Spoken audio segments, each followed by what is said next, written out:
So, it's got to be so hard for April Lyda. That's the mom who's here to be living this for all of us who have kids. We've heard our kids be like that, but never in circumstances like this. April, I'm so sorry for what's happened to your family. And I appreciate you trying to help us all figure it out. How are you doing? I'm okay. I'm just hanging in there. One day at a time. I know you got a little one at home and you're trying to figure out how to help your 12-year-old. What have you been able to make sense of in terms of how this happened? From what we found, it looks like it was a medication issue, not anything else. It's just like a manic episode of some kind. From a non-narcotic ADHD medicine. Help me understand. So she was on an ADHD, attention deficit hyperactivity disorder, very common for parents out there. They'll hear about it. They come with indications, but there's usually guidance about, well, you may start seeing things. Was this part of a downturn or a spiral? Was there any other behavior that gave you any indication that the kid was unstable? No. She was fine. She wasn't unstable until she was put back on the medication. So she was on the medication. She hurt herself. What happened to take her off it? She cut her arms within a month of being back on it. So I immediately took her off after speaking to the school and her doctor and herself. We had a long conversation. She said that she felt like she was really irritated, irritable, angry for no reason on the medication. So, of course, I took her off of it. Unfortunately, it was too late. The damage was done.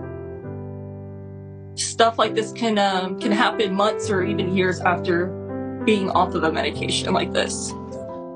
So she was on the medication. You took her off. She went back on. She started to self-harm. You took her off again.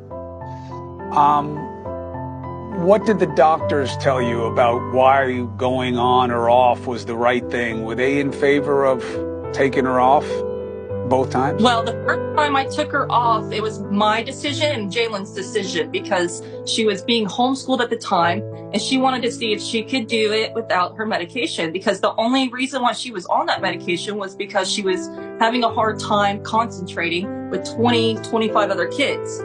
We were homeschooling that year and I told her that was fine. We can try it out and see if she does well on it. And if she does, she'll continue to not have to take it. But like I said, a year and a half later, she went back to public school and the doctor recommended putting her back on it because her grades were slipping. And so I did. I put her back on it. And then a few weeks later, a month later, she cut her arms. So that's when I was told to take her back off of it, which I did immediately. So she was on it for 5 years straight. And we only took her off of it because she wanted to see if she could go without it and do her schoolwork without it. Did she stop cutting herself when you took her off? Yeah, she only cut herself that one time. And then the night right before she attacked my son, she cut her arm again. But she had not self-harmed before or after that. And then, and I'm sorry, but I mean, I know you're trying to figure this out, and it's all just about trying to understand how so that you can get her the help that she needs. With her brother, what was the relationship like before this happened in January? They were close. They've always been close. It's always been just us three until 3 years ago. They did yoga together almost every night. They went on vacations together and trips together. They always sat next to each other. They were very close. She loved him and he loved her. Was she able to tell you what led to her stabbing him? She has no idea why she did it.